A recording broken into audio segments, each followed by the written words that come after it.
여러분, 늘 부유해지는 상상을 하는데 나는 왜 삶의 변화가 없는 것일까? 우리 집은 왜 특별한 변화가 없는 것일까? 라고 생각하시는 분들 참 많으시죠? 네, 여러분의 상상이 또 간절한 원함이 이루어지지 않는 이유는 딱 두 가지입니다. 바로 행동과 감사이죠.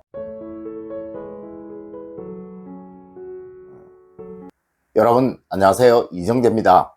여러분, 오늘 아침에 출근을 하는데 이런 문자가 왔습니다. 작년 이사를 한 후 모든 것이 와르르 무너지는 과정에서 교수님의 영상을 보게 되었습니다. 교수님의 말씀을 하나하나 새겨 들으며 사업가로서 과거의 잘못들을 하나하나 되짚어가며 이것을 수정을 하다 보니 어느새 안정을 찾게 되었습니다. 죽고 싶었던 순간을 이겨내었던 그 힘은 분명 가족들과 교수님이었습니다. 정말 감사합니다 라는 글이 말이죠. 네, 이분은 이제 큰 번영을 얻으실 일만 남았으니 틀림이 없습니다. 여러분, 풍수라는 것은, 그리고 우리 동양학이라는 것은 무조건입니다. 네, 힘들고 어려운 삶을 벗어나는 방법, 그리고 자신이 타고난 기운을 다 발휘하여 행복과 번영을 얻을 수 있도록 해주는 학문이라는 거예요.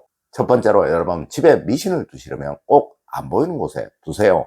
아마 많은 분들이 집안에 자신들만의 미신적인 또 토템적인 것들을 두고들 계실 것입니다. 네, 어떤 분은 달마도를 걸어두고 계시는 분들도, 또 어떤 분은 부적이나 비방을 붙여두고 계시는 분들도, 또 어떤 분은 부모님이 조상신에게 정화수를 떠놓고 매일 기도를 하시는 분들도, 아니 그 외에도 정말 많을 것입니다. 여러분, 이런 것들은 무조건 단 한 가지의 원칙만 지키시면 됩니다. 네, 누군가 우리 집에 와서 볼 수 없는 곳에만 두시면 된다는 것이죠. 자, 여러분, 현관에 이런 것이 있다면 누구라도 볼 수 있겠죠. 또 거실이나 거실 복도에 이런 것이 있다면 누구라도 다 볼 수 있는 것이겠죠. 맞습니다. 우리 집을 방문할 수 있는 대부분의 손님들은 현관, 그리고 거실, 또 식탁 주변들만 볼 수 있을 거예요. 네, 거실에 앉아 볼 수 없는 곳에 이런 것들을 두시면 된다는 것이죠. 물론 이런 것들을 내 가족들이 보는 것은 전혀 상관이 없어요. 다만 타인들에게만 보이지 않도록 두셔야 한다는 점 꼭 명심하시길 부탁드립니다.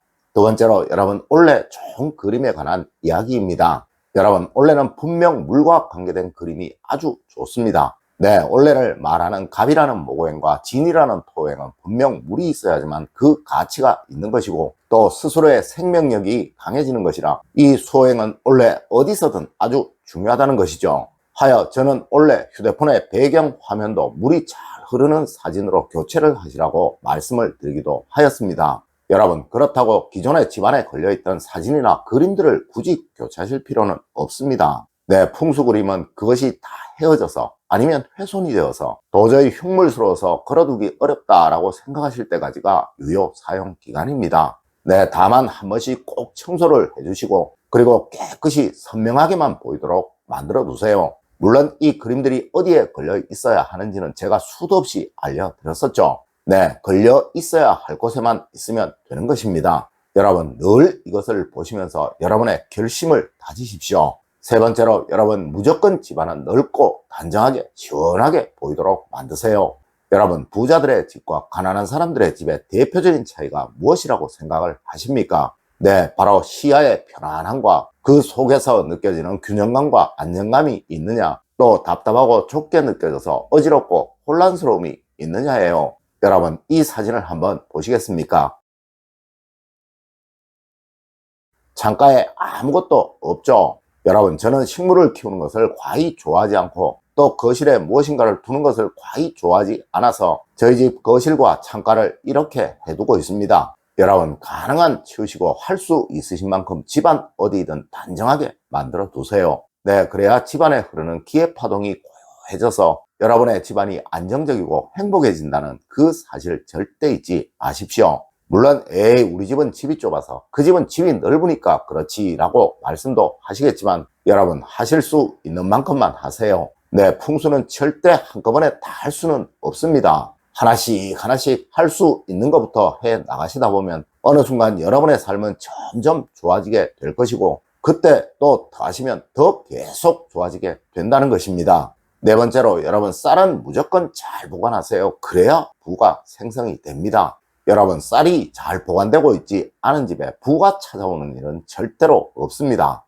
네, 이런 풍수에서 말하는 대표적인 식복이에요. 물론 이 식복은 현재로 말하면 재물복인 것이죠. 여러분, 운은 받을 자격을 갖춘 사람에게만 오는 거예요. 네, 절대 받을 자격을 갖추고 있지 않은 사람에게는 운이 찾아왔다가도 그냥 스쳐 지나가게 된다는 것이죠. 네, 다른 것은 몰라도 이 쌀만큼은 꼭 소중하게 보관을 하십시오. 맞습니다. 이것이 바로 운을 얻을 자격 중에 대표적인 거예요. 항상 바닥에 그냥 두지 마시고 어딘가에 꼭 올려두십시오. 언제든 거실에 앉아 바로 보이는 곳에 두지 마세요. 네, 댓글에 보니 누군가는 현관에 쌀을 두신다는 분도 있으시던데요. 여러분, 이것은 절대로 안 되는 일입니다. 물론 아파트 현관에 팬트리 공간이 있어 그곳에 쌀을 두시는 분도 있으시겠지만 여러분, 이곳은 안 되는 곳입니다. 다른 곳으로 옮기십시오. 네, 주방 근처에서 보이지 않는 곳, 또 존중과 대우가 있는 곳, 여러분, 그곳이 바로 쌀을 두는 장소입니다. 다섯 번째로 여러분,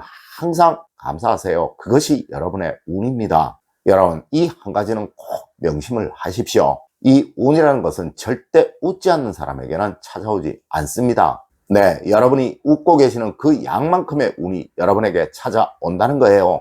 여러분, 제게는 하루에 많을 때는 문자나 전화가 100통이 넘게 옵니다. 하지만 저와 통화를 하시는 분들이 항상 하시는 말씀이 너무 정겹게 다정하게 대답을 해 준다는 것입니다. 여러분, 사진을 한번 볼게요. 자, 이분들 모두 늘 웃는 얼굴만 연상이 되시죠? 맞습니다. 웃지 않는 사람에게는 절대 운이 찾아오지 않으며 화를 내는 사람에게는 항상 불운, 즉 불행만 찾아오게 된다는 것입니다. 여러분, 늘 작은 것도 고마워하시고 또 감사해 하십시오. 네, 그리하면 무조건 웃는 얼굴을 가지게 될 수밖에 없으며 이런 여러분은 누구라도 큰 운을 얻게 되신다는 것입니다. 여섯 번째로 여러분, 정성과 관심은 뭐든 다 이루어지도록 만드는 비법입니다. 여러분, 풍수를 또 동양학을 절대 어렵게만 생각하지 마세요. 네, 동양학은 그 학문이 무엇이든 다 정성이고 또 관심이에요. 맞습니다. 부모님의 묘지를 매번 찾아뵙는 이유도 다 정성이고 관심인 것이고 또 내 자녀들의 앞날을 위해 걱정하고 노력하는 것 역시 다 정성이고 관심인 것이며 그리고 내 배우자의 건강을 걱정하는 것 역시 다 관심이고 정성인 것이고 또 내 지인들과의 관계 역시도 정성과 관심으로 더욱 돈독해지는 것입니다. 물론 여러분의 집 역시 정성과 관심을 가지고 하나씩 하나씩 해 나가시다 보면 분명 여러분의 집은 좋은 명당이 될 수밖에 없다는 것이죠. 네, 항상 여러분과 관계된 것 무엇이라도 정성을 다하세요. 분명 이런 여러분은 세상 모든 것을 다 얻게 되실 것입니다. 여러분, 항상 사랑하세요. 그리고 정성과 마음을 다 주세요. 네, 그것이 바로 여러분의 운그릇입니다.